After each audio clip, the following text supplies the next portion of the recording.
दोस्तों, एक बार फिर से आप सभी का स्वागत है हमारे YouTube चैनल विदिक ज्ञान विद अभिलाष गौड़ पर। दोस्तों, आज हम एक बहुत ही महत्वपूर्ण टॉपिक है जिसके बारे में जानेंगे, जिसका नाम है मानव अधिकार। ह्यूमन राइट्स की प्रत्येक व्यक्ति के क्या क्या अधिकार होते हैं, आज हम उनके बारे में बहुत ही संक्षेप में जानेंगे। वीडियो को शुरू करने से पहले मैं आप सभी को बता देना चाहता हूं कि आज का टॉपिक थोड़ा सा लंबा हो जाएगा, थोड़ी वीडियो लंबी होगी, क्योंकि मैंने इसमें जितने जो हैं विस्तृत में पूरी जानकारी दी है। अगर आपने मेरे इस वीडियो को एक बार देख लिया तो आपको जितने भी मानव अधिकार हैं, मानव अधिकार से संबंधित जो भी सुप्रीम कोर्ट के द्वारा फैसले सुनाए गए हैं उनका भी वर्णन किया गया है, और सारे ह्यूमन राइट्स के बारे में भी आपको बहुत ही सरल भाषा में समझाने का प्रयास किया गया है। समय को खराब ना करते हुए हम आगे बढ़ते हैं और समझना शुरू करते हैं। भारतीय संविधान का अनुच्छेद 21 केवल एक कानूनी प्रावधान नहीं है, बल्कि यह मानवीय गरिमा और अधिकारों का एक विशाल महासागर है। न्यायपालिका ने स्पष्ट किया है कि जीवन का अर्थ केवल जानवरों की तरह सांस लेना नहीं, बल्कि एक सम्मानजनक और अर्थपूर्ण जीवन जीना है। अनुच्छेद 21 के अंतर्गत सम्मानपूर्वक जीने के अधिकार में शामिल प्रमुख मानव अधिकार निम्नलिखित हैं, जिनके बारे में हम आगे समझेंगे। मानवीय गरिमा के साथ जीने का अधिकार, यह एक अधिकार है जो हमें भारतीय संविधान के द्वारा दिया गया है। केवल जीवित रहने का अधिकार नहीं, बल्कि यह एक मनुष्य के रूप में सम्मानजनक, सार्थक और स्वतंत्र जीवन जीने की स्वतंत्रता है। भारतीय संविधान और मानव अधिकारों के संदर्भ में इसके मुख्य पहलू निम्नलिखित हैं।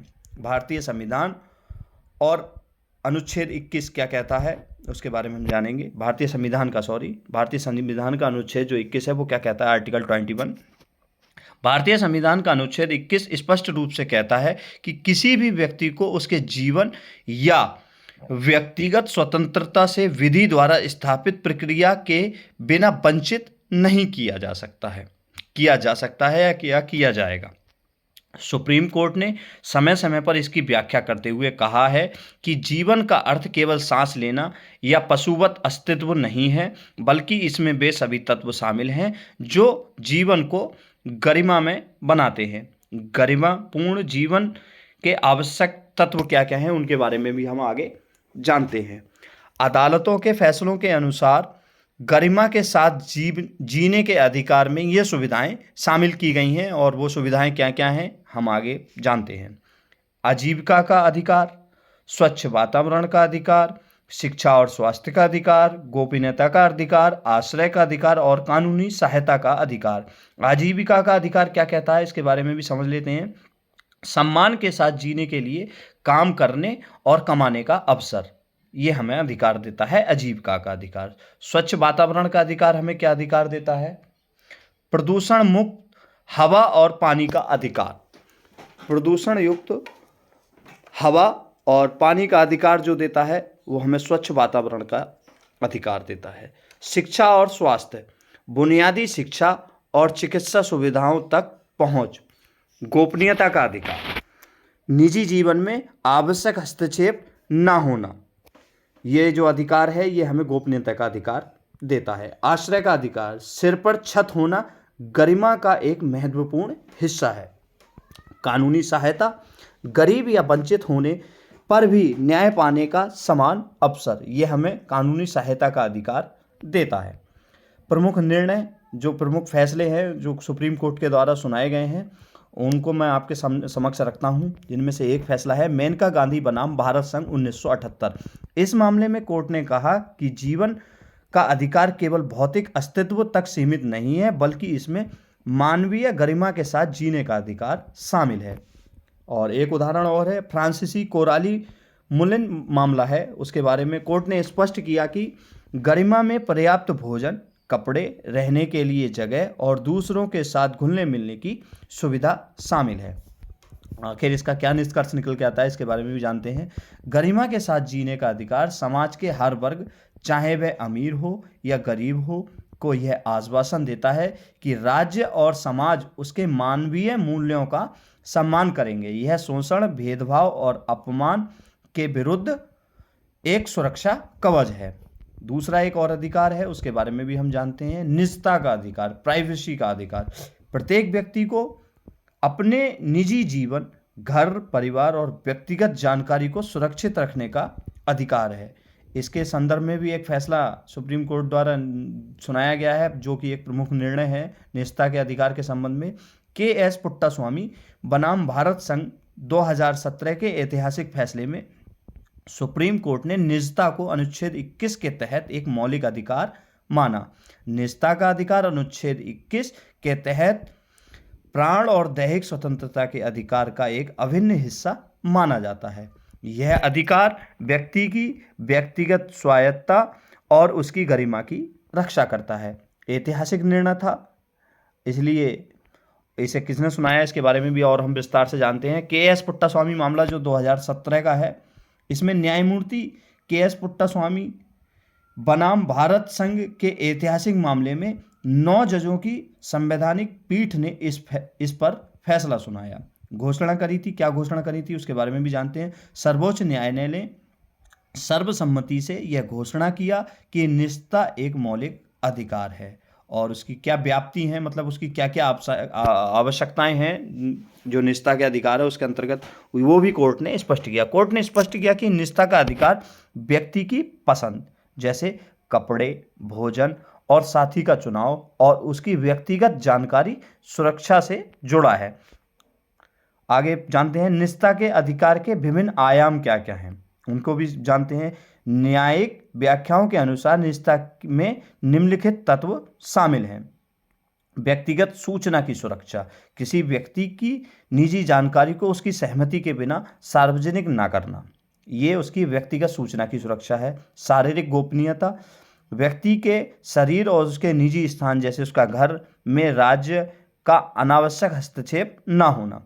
पसंद की स्वतंत्रता, अपनी इच्छा से जीवन साथी चुनने या अपनी जीवन शैली तय करने का अधिकार भी निजता के अधिकार के अंतर्गत आता है। और जो निजता का अधिकार है इसमें राज्य के हस्तक्षेप की शर्तें हैं कि राज्य है वो किस प्रकार से हस्तक्षेप उसमें किसी भी व्यक्ति के जीवन में कर सकता है। निजता का अधिकार पूर्ण नहीं है, राज्य कुछ विशेष परिस्थितियों में इसमें हस्तक्षेप कर सकता है, बशर्ते वह निम्नलिखित 3 शर्तों को पूरा करता हो। और वो 3 शर्तें क्या क्या हैं? कानूनी आधार, वैध उद्देश्य और अनुपातिकता। इसके बारे में और विस्तार से जानते हैं। कानूनी आधार क्या कहते हैं? हस्तक्षेप के लिए एक वैध कानून मौजूद होना चाहिए, तभी राज्य कोई भी हस्तक्षेप कर सकता है। वैध उद्देश्य, हस्तक्षेप का उद्देश्य तार्किक और जायज होना चाहिए, जैसे राष्ट्रीय सुरक्षा इत्यादि से जुड़ा हुआ होना चाहिए। अनुपातिकता क्या है? हस्तक्षेप केवल उतना ही होना चाहिए जितना उद्देश्य की पूर्ति के लिए अनिवार्य हो, उससे ज़्यादा अधिक हस्तक्षेप नहीं करना चाहिए। ठीक है। अगला एक और अधिकार है आजीविका का अधिकार, जिसे भोजन का अधिकार भी कहते हैं, और इसके बारे में हम विस्तार से पढ़ते हैं। सम्मानपूर्वक जीने के लिए पेट भरना जरूरी है। यदि राज्य किसी व्यक्ति की आजीविका छीनता है तो वह उसके जीवन जीने का अधिकार पर प्रहार है। प्रमुख निर्णय इसके केस के संदर्भ में भी सुनाया गया है। केस था ओल्गा टेनिस बनाम बॉम्बे नगर निगम 1985 में। इसे अनुच्छेद 21 का हिस्सा माना गया। भोजन का अधिकार एक मौलिक मानव अधिकार है। इसका अर्थ केवल पेट भरना नहीं, बल्कि हर व्यक्ति को गरिमा के साथ पोषण युक्त और पर्याप्त भोजन प्राप्त करने का अधिकार है। भारत में इस अधिकार को सुदृढ़ करने के लिए कई कानूनी और संवैधानिक कदम उठाए गए हैं, उनके बारे में जानते हैं। क्या क्या हैं संवैधानिक आधार, क्या हैं इसके? भारतीय संविधान में भोजन का अधिकार प्रत्यक्ष रूप से नहीं लिखा है, लेकिन उच्चतम न्यायालय सुप्रीम कोर्ट ने इसे निम्नलिखित अनुच्छेदों के तहत मौलिक अधिकार माना जाता है। अनुच्छेद 21 जो है जीवन का अधिकार, न्यायालय के अनुसार सम्मान के साथ जीने के अधिकार में भोजन का अधिकार भी शामिल है। अनुच्छेद 47 राज्य का कर्तव्य, यह राज्यों को निर्देश देता है कि वे लोगों के पोषण स्तर, जीवन स्तर और सार्वजनिक स्वास्थ्य में सुधार करें। और इसके अंतर्गत एक योजना जो केंद्र सरकार के द्वारा 2013 में लागू करी गई थी पूर्ण रूप से, उसके बारे में भी हम जानते हैं। राष्ट्रीय खाद्य सुरक्षा अधिनियम, ये भी व्यक्ति के भोजन की जो भोजन का क्या कहते हैं अधिकार है उसके अंतर्गत आता है। राष्ट्रीय खाद्य सुरक्षा अधिनियम NFSA 2013, भारत सरकार ने 2013 में इस ऐतिहासिक कानून को पारित किया जिसने भोजन के अधिकार को एक कानूनी अधिकार बना दिया। इसकी मुख्य बातें क्या क्या हैं उनके बारे में जानते हैं। कवरेज, ये मतलब कितने क्षेत्रफल को कवर करता है पूरे देश के। तो देश की लगभग 67% जनसंख्या, जिसमें से 75% समथिंग ग्रामीण की और 50% जो शहर में आबादी रहती है उसकी, रियायती दरों पर खाद्यान्न मिलता है। कम कीमत, इसके अंतर्गत, इस योजना के अंतर्गत बहुत ही कम कीमत पर बहुत ही कम शुल्क के साथ में खाद्यान्न की चीज़ें उपलब्ध कराई जाती हैं। पात्र परिवारों को गेहूं, चावल और मोटे अनाज बहुत कम दरों जैसे 1 रुपये से 3 रुपये प्रति किलो पर दिए जाते हैं। महिला सशक्तिकरण, राशन कार्ड परिवार की सबसे बड़ी महिला के नाम पर जारी किया जाता है। गर्भवती महिलाएं, उन्हें गर्भावस्था के दौरान और प्रसव के दौरान बाद 6,000 रुपये की वित्तीय सहायता और मुफ्त भोजन का प्रावधान है। प्रमुख सरकारी योजनाएं हैं उनके बारे में भी हम जानते हैं। जो भोजन के अधिकार को सुनिश्चित करने के लिए भारत में दुनिया के सबसे बड़े खाद्य कार्यक्रम चलते हैं, वो किस प्रकार हैं। लक्षित सार्वजनिक वितरण प्रणाली, राशन की दुकानों के माध्यम से अनाज का वितरण। PM पोषण, स्कूलों में बच्चों को पका हुआ गर्म भोजन देना। एकीकृत बाल विकास सेवा, आंगनबाड़ियों के माध्यम से बच्चों और माताओं को पोषण देना। अंत्योदय अन्न योजना, सबसे गरीब परिवारों को प्रति माह 35 किलो अनाज देना। अब ये जो योजनाएं हैं इसमें कुछ चुनौतियां भी रही हैं, वो चुनौतियां क्या हैं उनके बारे में भी जानते हैं हम। इतने बड़े कानून के बावजूद कुछ समस्याएं आज भी बनी हुई हैं, जैसे कि कुपोषण, भ्रष्टाचार और भंडारण। कुपोषण क्या है? विशेषकर बच्चों और महिलाओं में एनीमिया और स्टटिंग की समस्या जो भारत में बनी हुई है। भ्रष्टाचार, राशन वितरण में लीकेज और अपात्र लोगों का लाभ उठाना। भंडारण, अनाज का उचित रखरखाव न होने के कारण बर्बादी होना। महत्वपूर्ण तथ्य इसके बारे में क्या है? भोजन का अधिकार का मतलब केवल भुखमरी से बचाना नहीं, बल्कि खाद्य सुरक्षा सुनिश्चित करना है, जिसमें भोजन की उपलब्धता, पहुंच और सामर्थ्य तीनों शामिल हैं। अगला एक और अधिकार है स्वच्छ पर्यावरण का अधिकार। जहरीली हवा या प्रदूषित पानी में जीना सम्मानजनक नहीं हो सकता। स्वस्थ जीवन के लिए प्रदूषण मुक्त वातावरण एक आवश्यक मानवाधिकार है। प्रमुख निर्णय इसके संदर्भ में सुनाया गया है, वो क्या है केस, उसके बारे में भी जानते हैं। MC मेहता बनाम भारत संघ, गंगा प्रदूषण और ताजमहल संरक्षण मामले में स्वच्छ पर्यावरण का अधिकार भारत में केवल एक कानूनी अधिकार नहीं है, बल्कि इसे भारतीय संविधान के तहत एक मौलिक अधिकार माना गया है। न्यायालयों के अनुसार प्रदूषण मुक्त हवा और पानी के बिना जीवन के अधिकार का कोई अर्थ नहीं है। मतलब अगर पानी स्वच्छ नहीं मिल रहा है और मुफ्त स्वस्थ हवा, प्रदूषण मुक्त हवा नहीं मिल रही है, तो जीवन संभव नहीं है, ये मानना है न्यायालय का। संवैधानिक आधार क्या है इसके बारे में भी हम जानते हैं। भारतीय संविधान में पर्यावरण के अधिकार को 3 मुख्य स्तंभों के माध्यम से समझा जा सकता है। अनुच्छेद 21 जीवन का अधिकार, सर्वोच्च न्यायालय ने सुभाष कुमार बनाम बिहार राज्य और MC मेहता जैसे मामलों में स्पष्ट किया कि अनुच्छेद 21 के तहत जीवन का अर्थ केवल जीवित रहना नहीं, बल्कि प्रदूषण मुक्त वातावरण में गरिमा के साथ जीना है।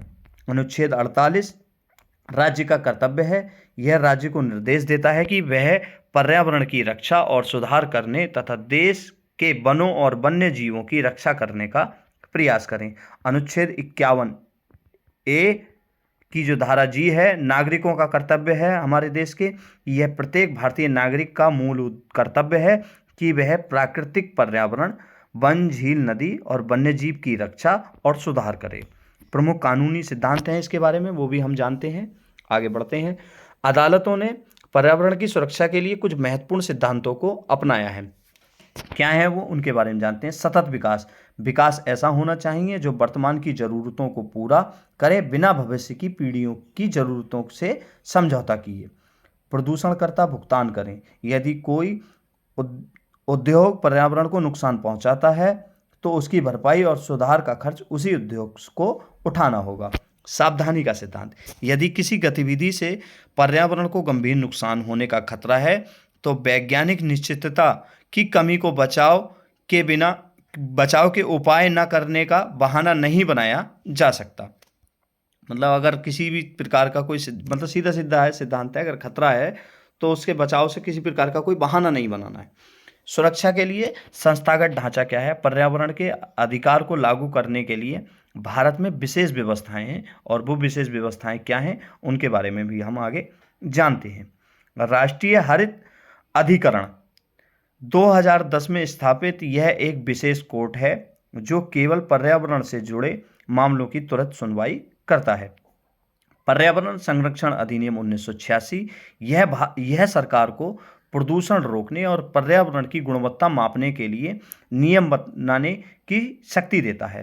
केंद्रीय प्रदूषण नियंत्रण बोर्ड CPCB यह जल और वायु प्रदूषण की निगरानी और नियंत्रण करता है। हालिया विकास 2024-25 हाल ही में MK रंजीत सिंह बनाम भारत संघ 2024 के मामले में सुप्रीम कोर्ट ने एक कदम और आगे बढ़ते हुए जलवायु परिवर्तन के प्रतिकूल प्रभावों के विरुद्ध अधिकारों को अनुच्छेद 21 और 14 के तहत एक मौलिक अधिकार के रूप में मान्यता दी है। इसका क्या निष्कर्ष निकल के आता है उसे भी जानते हैं। स्वच्छ पर्यावरण का अधिकार अब विकास के साथ साथ चलता है। 2025 के नवीनतम निर्णयों में न्यायालय ने स्पष्ट किया है कि विकास का अधिकार और स्वच्छ पर्यावरण का अधिकार दोनों ही समान रूप से महत्वपूर्ण हैं और इनके बीच एक स्वर्ण संतुलन बनाना बहुत ही आवश्यक है। अगला एक और अधिकार है, उसके बारे में भी जानते हैं। स्वास्थ्य और चिकित्सा सहायता का अधिकार। आपातकालीन स्थिति में बिना किसी कानूनी देरी के इलाज पाना प्रत्येक व्यक्ति का अधिकार है। ये आप समझ लीजिए कि ये बहुत ही महत्वपूर्ण अधिकार है, जिसके अंतर्गत सरकार के द्वारा भी बहुत प्रचार किया जाता है कि अगर कहीं एक्सीडेंट हो जाए या कुछ हो जाए तो आपसे कोई कानूनी कार्रवाई नहीं करी जाएगी या कोई कुछ नहीं करा जाएगा। आप पहले अगर रोड पर कोई एक्सीडेंट हो गया या कोई ऐसा व्यक्ति जिसे तुरंत उपचार की आवश्यकता है तो आप उसे हॉस्पिटल में भर्ती कराइए। अगर आपको जवाब देना जरूरी समझते हैं तो दीजिए, नहीं देना चाहते हैं तो उसमें आपसे पुलिस किसी प्रकार की वो नहीं कर सकती है। प्रमुख निर्णय क्या क्या हैं जो स्वास्थ्य और चिकित्सा सहायता का अधिकार है उसके संबंध में कुछ निर्णय हैं, उनका भी हम आपसे साझा करते हैं। परमानंद कटारा बनाम भारत संघ मामले में कोर्ट ने कहा कि डॉक्टर का पहला कर्तव्य जान बचाना है, चाहे वह अपराधी ही क्यों ना हो। स्वास्थ्य और चिकित्सा का अधिकार एक अत्यंत महत्वपूर्ण मानव अधिकार है।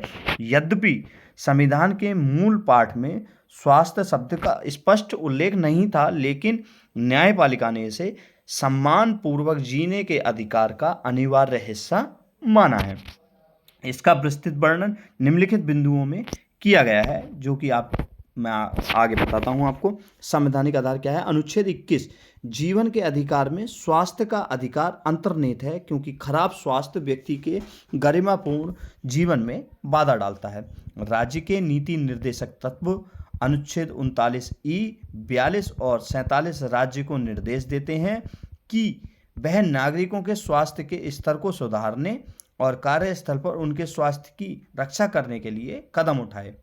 और इसके संबंध में न्यायिक निर्णयों के माध्यम से विकास हुआ है, वो भी जानते हैं क्या हुआ है। सर्वोच्च न्यायालय ने कई ऐतिहासिक मामलों में स्वास्थ्य के अधिकार को परिभाषित किया गया है। क्या है? परमानंद कटारा बनाम भारत संघ 1989 का एक मामला है, उसमें क्या कोर्ट ने कहा, इस मामले में कोर्ट ने ऐतिहासिक निर्णय दिया कि प्रत्येक डॉक्टर, चाहे सरकारी हो या निजी, का यह सर्वोपरि संवैधानिक कर्तव्य है कि वह किसी भी घायल नागरिक को बिना किसी कानूनी औपचारिकता जैसे पुलिस केस का इंतजार किए तुरंत चिकित्सा सहायता प्रदान करे। जीवन की रक्षा करना किसी भी अन्य कानूनी प्रक्रिया से ऊपर है। एक केस और है, उसके बारे में भी जानते हैं। पश्चिम बंगाल खेत मजदूरी समिति बनाम पश्चिम बंगाल राज्य 1996 मतलब 1996। न्यायालय ने स्पष्ट किया कि सरकारी अस्पतालों द्वारा संसाधनों की कमी का बहाना बनाकर किसी मरीज को आपातकालीन इलाज देने से मना करना अनुच्छेद 21 का उल्लंघन है। राज्य को यह सुनिश्चित करना चाहिए कि आपातकालीन चिकित्सा सुविधाएं हर समय उपलब्ध हों। और एक केस और है, उसके बारे में भी हम जान लेते हैं। देखो होता क्या है, जो ये केस है ना, इन केस को आपको याद करना मेरी समझ से ज़रूरी होता है, क्योंकि अगर आप इन केस का लिखते हैं एग्ज़ाम में, तो एग्जामिनर या जो कॉपी चेक करने वाले हैं उन्हें लगता है कि हाँ बच्चे ने पढ़ रखा है। तो इसलिए इन केसों को भी मेरे हिसाब से ज़रूर आप लेके चला करें साथ में। ज़्यादा याद ना रहे तो मैं एक दो सरल सरल केस जैसे मेरे द्वारा लिए गए ऐसे ही आपको लेके चलने हैं। और आगे बढ़ते हैं बिना समय को विलंब करते हुए। पास्कल बनाम भारत संघ। कोर्ट ने माना कि स्वास्थ्य के अधिकार में ऐसी स्थिति और वातावरण प्राप्त करने का अधिकार शामिल है जिसमें व्यक्ति स्वस्थ रहे। इसमें चिकित्सा उपचार तक पहुंच भी शामिल है। स्वास्थ्य के अधिकार के विभिन्न पहलू हैं। न्यायालय की व्याख्या के अनुसार इस अधिकार में निम्नलिखित शामिल हैं, जिन्हें जानते हैं। आपातकालीन चिकित्सा, प्रजनन स्वास्थ्य, सस्ता इलाज, कार्यस्थल पर स्वास्थ्य। आपातकालीन चिकित्सा, दुर्घटना या गंभीर बीमारी की स्थिति में तत्काल उपचार का अधिकार। प्रजनन स्वास्थ्य, महिलाओं को सुरक्षित मातृत्व और प्रजनन स्वास्थ्य देखभाल का अधिकार। सस्ता इलाज, समाज के गरीब और वंचित वर्गों के लिए सस्ती और सुलभ चिकित्सा सेवाओं की उपलब्धता।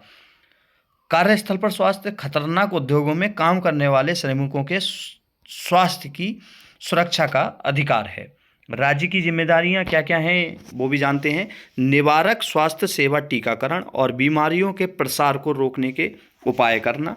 बुनियादी ढांचा इसका क्या कहता है, क्या तैयार है, जिसके अंतर्गत पर्याप्त संख्या में अस्पताल, प्राथमिक स्वास्थ्य केंद्र, पीएचसी सेंटर जैसे बोलते हैं, और डॉक्टर सुनिश्चित करना, दवाओं की उपलब्धता कराना, ये राज्य सरकारों की जिम्मेदारी होती है। आवश्यक स्वास्थ्य का अधिकार केवल उपचार तक सीमित नहीं, बल्कि यह एक ऐसे तंत्र की मांग करता है जहां हर व्यक्ति को स्वस्थ रहने के समान अवसर मिले। यह राज्य का संवैधानिक दायित्व है कि वह लोक स्वास्थ्य को सर्वोच्च प्राथमिकता दें। एक और महत्वपूर्ण, बहुत ही महत्वपूर्ण अधिकार है हमारा शिक्षा का अधिकार, जिसे भारतीय संविधान में 86वां संशोधन करके, मतलब 86वां संशोधन करके 86 अमेंडमेंट एक्ट के द्वारा जोड़ा गया है। उसके लिए भी हम जानते हैं शिक्षा का अधिकार। अज्ञानता के अंधेरे में सम्मान पूर्वक जीवन संभव नहीं है। अब अनुच्छेद 21A के तहत 6 वर्ष से 14 वर्ष के बच्चों के लिए शिक्षा एक अनिवार्य अधिकार है। प्रमुख निर्णय जिसके संदर्भ में कोर्ट के द्वारा दिया गया, मोहिनी जैन बनाम कर्नाटक राज्य था, जिसमें यह फैसला सुनाया गया था। भारतीय संविधान के अनुच्छेद 21 के अंतर्गत शिक्षा के अधिकार का विकास एक अत्यंत महत्वपूर्ण कानूनी यात्रा रही है। इसे मानवाधिकारों की श्रेणी में सर्वोच्च स्थान दिया गया है, क्योंकि शिक्षा के बिना एक व्यक्ति अपने अन्य अधिकारों को ना तो समझ सकता है और ना ही गरिमापूर्ण जीवन जी सकता है। यहाँ शिक्षा के अधिकार से संबंधित मुख्य कानूनी मोड़ और न्यायिक निर्णय दिए गए हैं, जो मैं आपको बताऊंगा आगे कैसे हैं। शिक्षा के अधिकार का न्यायिक विकास क्या क्या रहा है उसके बारे में भी हम जानते हैं। शुरुआत में शिक्षा को मौलिक अधिकार के रूप में संविधान में स्पष्ट रूप से नहीं लिखा गया था। न्यायालय ने इसकी व्याख्या अनुच्छेद 21 के साथ जोड़कर की है।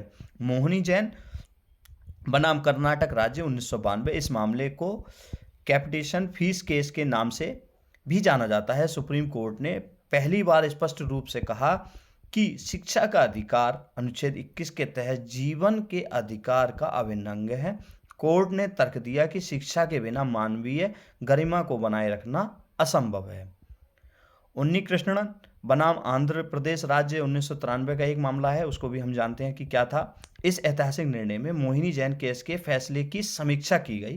कोर्ट ने शिक्षा के अधिकार को और अधिक स्पष्ट करते हुए कहा कि 14 वर्ष की आयु तक के बच्चों के लिए मुफ्त और अनिवार्य शिक्षा का अधिकार अनुच्छेद 21 के तहत एक मौलिक अधिकार है। आप वो संशोधन भी जानते हैं जिसके अंतर्गत ये किया गया, 86वां संविधान संशोधन और अनुच्छेद 21A। न्यायिक निर्णयों के दबाव और समाज की आवश्यकताओं को देखते हुए संसद ने 86वें संविधान संशोधन अधिनियम 2002 में जो किया के माध्यम से शिक्षा को एक पृथक मौलिक अधिकार बनाया, जिसमें अनुच्छेद 21A क्या कहता है, इसके तहत यह प्रावधान किया गया कि राज्य 6 से 14 वर्ष की आयु के सभी बच्चों को मुफ्त और अनिवार्य शिक्षा प्रदान करेगा। इस संशोधन ने अदालतों द्वारा दी गई व्याख्या को एक स्थायी संवैधानिक दर्जा प्रदान कर दिया। एक और अधिकार है त्वरित सुनवाई, स्पीडी ट्रायल, और कानूनी सहायता का अधिकार जिसे कहा जाता है। बिना किसी कारण के सालों तक जेल में बंद रहना गरिमा के विरुद्ध है। गरीब अभियुक्तों को राज्य की ओर से मुफ्त वकील मिलना भी इसी का हिस्सा है, जिसका एक प्रमुख निर्णय है, जो एक केस है उसके बारे में मैं आपको बताता हूँ। हुसैन आरा खातून बनाम बिहार राज्य, जिसके अंतर्गत ये फैसला सुनाया गया था। त्वरित कार्यवाही या शीघ्र विचारण का अधिकार एक अत्यंत महत्वपूर्ण मानव अधिकार है। इसका मुख्य अर्थ यह है कि किसी भी व्यक्ति के विरुद्ध चल रहे न्यायिक मामले का निपटारा बिना किसी अनावश्यक देरी के एक उचित समय सीमा के भीतर होना चाहिए। इसका विस्तृत विवरण नीचे दिया है, मैंने लिखा है, वो बताता हूँ क्या है। संवैधानिक आधार। संविधान का अनुच्छेद 21 गारंटी देता है कि किसी भी व्यक्ति को उसकी स्वतंत्रता से केवल विधि द्वारा स्थापित प्रक्रिया से ही वंचित किया जा सकता है, अन्य किसी प्रक्रिया से वंचित नहीं किया जा सकता। न्यायपालिका ने स्पष्ट किया कि कोई भी कानूनी प्रक्रिया तब तक न्यायपूर्ण नहीं हो सकती जब तक कि वह त्वरित ना की गई हो, एकदम से मतलब ठीक समय के अनुसार ना की गई हो। प्रमुख न्यायिक निर्णय रहे हैं इसके संदर्भ में। त्वरित कार्रवाई के अधिकार को स्थापित करने में सर्वोच्च न्यायालय की भूमिका निर्णायक रही है। हुसैन आरा खातून बनाम बिहार राज्य का जो एक केस है, उसमें सुप्रीम कोर्ट द्वारा निर्णय दिया गया। यह भारत में जनहित याचिका PIL का एक पहला बड़ा मामला था। कोर्ट ने पाया कि हजारों विचाराधीन कैदी छोटी छोटी गलतियों के लिए जेलों में बरसों से बंद थे, जो उनकी संभावित सजा से भी अधिक समय था। कोर्ट ने ऐतिहासिक निर्णय दिया कि त्वरित विचारण का अधिकार अनुच्छेद 21 के तहत एक मौलिक अधिकार है और जिसके अंतर्गत सभी को रिहा कर दिया गया था। अब्दुल रहमान अंतुले बनाम RS नायक 1992 का ये मामला है। इस मामले में न्यायालय ने त्वरित कार्यवाही के लिए मार्गदर्शक सिद्धांत निर्धारित किए। कोर्ट ने कहा कि यह अधिकार अभियुक्त पर लगे मानसिक और आर्थिक बोझ को कम करने के लिए आवश्यक है। यदि मुकदमे में देरी का कारण केवल राज्य का अभियोजन पक्ष की लापरवाही है तो न्यायालय मुकदमे को रद्द भी कर सकता है। त्वरित कार्रवाई के अधिकार के लाभ हैं, मुख्य जो लाभ हैं उनके बारे में भी हम समझते हैं। अनावश्यक हिरासत से सुरक्षा। यह सुनिश्चित करता है कि निर्दोष व्यक्ति लंबे समय तक जेल में न रहे। अगर समय से उसका फैसला हो जाएगा तो वो जो निर्दोष व्यक्ति है वो लंबे समय तक जेल में नहीं रहेगा। साक्ष्यों की सुरक्षा। समय बीतने के साथ गवाह और सबूत धुंधले पड़ जाते हैं। त्वरित कार्रवाई से न्याय की गुणवत्ता बनी रहती है। मानसिक शांति। आरोपी और पीड़ित दोनों के लिए अनिश्चितता का अंत होता है। मतलब अगर जो दोषी है तो उसके लिए समय से सज़ा मिल जाती है अगर स्पीडी टाइम से त्वरित कार्रवाई हो जाती है, और पीड़ित को लिए न्याय मिल जाता है। ठीक है, आगे बढ़ते हैं। समस्या और समाधान। अदालतों में जजों की कमी, जजों के रिक्त पदों को भरना और फास्ट ट्रैक कोर्ट की स्थापना, जटिल कानूनी प्रक्रियाएं का सरलीकरण और कोर्ट का उपयोग, जांच में देरी, पुलिस जांच और अभियोजन पक्ष के लिए समय सीमा तय करना, ये इसके लिए एक समस्या भी है और एक प्रकार का ये समाधान भी होता है। इससे क्या है, जो रिक्त पद है उन पर जजों की नियुक्ति हो जाती है। फास्ट जब केस स्पीडी टाइम से होते हैं तो फास्ट ट्रैक कोर्ट की स्थापना होती है, और जो जटिल कानूनी प्रक्रियाएं होती हैं उनका सरलीकरण होता है, और जो कोर्ट हैं मतलब कि ऑनलाइन कोर्ट्स भी अब से शुरू हो गए हैं उनका भी उपयोग किया जाता है। और जो पुलिस जांच है उसमें भी समय से हाजिर हो जाती है। मतलब कि समझ सकते हैं कि पुलिस जांच में देरी, पुलिस जांच और अभियोजन पक्ष के लिए समय सीमा तय कर दी जाती है कि इतने समय के अंदर आपको जांच पूरी करके देनी ही देनी है। वर्तमान स्थिति इसकी क्या है वो भी जानते हैं। आजकल भारतीय न्यायपालिका इस अधिकार को लागू करने के लिए फास्ट ट्रैक कोर्ट, लोक अदालतों और विधिक सेवा प्राधिकरण के माध्यम से कार्य कर रही है ताकि न्याय में देरी, न्याय से वंचित करना की स्थिति पैदा ना हो। एक और अधिकार है हमारा आश्रय का अधिकार। ये भी एक बहुत महत्वपूर्ण अधिकार है, जिसके अंतर्गत आपने देखा होगा कि अभी वर्तमान सरकार के द्वारा और पिछली सरकारों के द्वारा भी आवास योजना की व्यवस्था की जाती है। ठीक है, आगे पढ़ते हैं, उसमें सब कुछ है लिखा हुआ, मैं बताऊंगा आपको क्या है। आश्रय का अधिकार। एक घर या सिर पर छत होना केवल संपत्ति का मामला नहीं बल्कि मानवीय गरिमा का विषय है। आश्रय का अधिकार, राइट टू शेल्टर, एक अनिवार्य मानवाधिकार है। न्यायपालिका ने समय समय पर यह स्पष्ट किया है कि सम्मानपूर्वक जीने के अधिकार में केवल शारीरिक अस्तित्व ही नहीं बल्कि एक सुरक्षित और स्थिर आवास भी शामिल है, मतलब घर भी शामिल है। इसका विस्तृत विवरण यहाँ दिया गया है, क्या है वो भी जानते हैं। अनुच्छेद 21 के तहत आश्रय का अर्थ केवल सिर पर छत होना नहीं है, इसका अर्थ एक ऐसी जगह से है जहां व्यक्ति अपनी गरिमा बनाए रख सके, सामाजिक और मानसिक रूप से विकसित हो सके और अपने परिवार के साथ सुरक्षित रह सके। एक कुछ प्रमुख निर्णय भी हैं, न्यायिक निर्णय भी, उनके बारे में भी हम समझते हैं। न्यायालय ने विभिन्न निर्णयों के माध्यम से इसे मौलिक अधिकार के रूप में स्थापित किया है। ओल्गा टेनिस बनाम बॉम्बे नगर निगम 1985 का मामला है। उसमें क्या कहा न्यायालय ने, उसके बारे में पढ़ते हैं।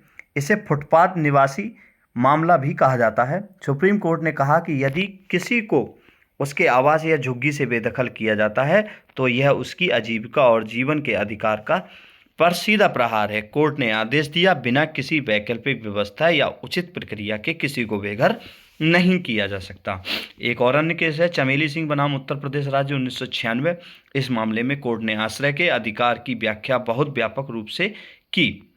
न्यायालय ने क्या कहा इस केस में, न्यायालय ने कहा एक सभ्य समाज में रहने के लिए आश्रय के अधिकार में पर्याप्त स्थान, सुरक्षित संरचना, स्वच्छ वातावरण, प्रकाश, पानी, स्वच्छता और बिजली जैसी बुनियादी सुविधाएं शामिल होनी चाहिए।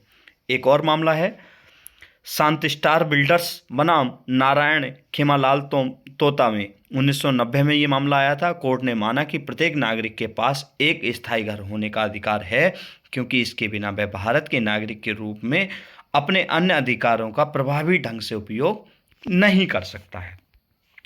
आश्रय के अधिकार के मुख्य घटक हैं, उनके लिए भी जानते हैं।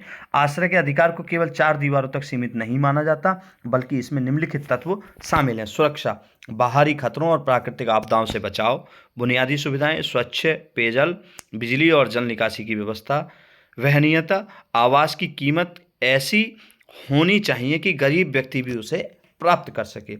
गरिमा, रहने की जगह ऐसी हो जहां व्यक्ति का स्वाभिमान सुरक्षित रहे। इसके अंतर्गत राज्य के कर्तव्य और सरकारी योजनाएं हैं, उनके बारे में भी हम जानते हैं। चूंकि भारत एक कल्याणकारी राज्य है इसलिए सरकार ने इस अधिकार को जमीन पर उतारने के लिए कई कदम उठाए हैं। वो क्या कदम उठाए हैं उनके बारे में जानते हैं। प्रधानमंत्री आवास योजना, शहरी और ग्रामीण क्षेत्रों में बेघर लोगों को पक्का घर प्रदान करना। रैन बसेरा, नाइट शेल्टर, आपने देखे होंगे कि रैन बसेरा बने हुए हैं, सरकारी रैन बसेरा बने हुए हैं। अगर आप कहीं निकल के जा रहे हैं किसी शहर में हैं और आपको अगर पैसे की कमी है, आप होटल लेके या किसी होटल में कमरा लेके नहीं रह पाते हैं तो आप इस रैन बसेरा जो नाइट शेल्टर हाउस होते हैं इसमें रात में रुकने की व्यवस्था निःशुल्क होती है सरकार के द्वारा, वहाँ भी जा सकते हैं। शहरों में बेसहारा लोगों के लिए रात में ठहरने की व्यवस्था करना। पुनर्वास नीति, विकास कार्यों जैसे बांध या सड़क निर्माण के कारण विस्थापित हुए लोगों को घर देना आता है। मैं जैसा कि मेरे द्वारा समझाया गया, मैं आशा करता हूं कि आप सभी को बहुत अच्छी तरीके से, बहुत ही सरल भाषा में समझाने का प्रयास किया गया, आपको समझ में आया होगा। और फिर मिलते हैं किसी एक नए टॉपिक के साथ में, नए बिंदु के साथ में, जिसे आपको बहुत ही सरल भाषा में समझाने का प्रयास किया जाएगा। जाते जाते मैं आप सभी साथियों से एक निवेदन करना चाहता हूं कि आप हमारे चैनल को सब्सक्राइब करें, अपने दोस्तों को शेयर करें, लाइक करें और कमेंट भी किया करें, जिससे हमें आगे को नेक्स्ट टॉपिक पर वीडियो बनाने की उत्साह प्राप्त होता है। अगर आपके द्वारा अच्छे अच्छे कमेंट किए जाते हैं, आपके द्वारा लाइक किया जाता है, शेयर किया जाता है, तो हमें भी उत्साहवर्धन मिलता है और हम आगे उत्साह के साथ कार्य करने में सक्षम होते हैं। ठीक है, धन्यवाद, थैंक यू सो मच।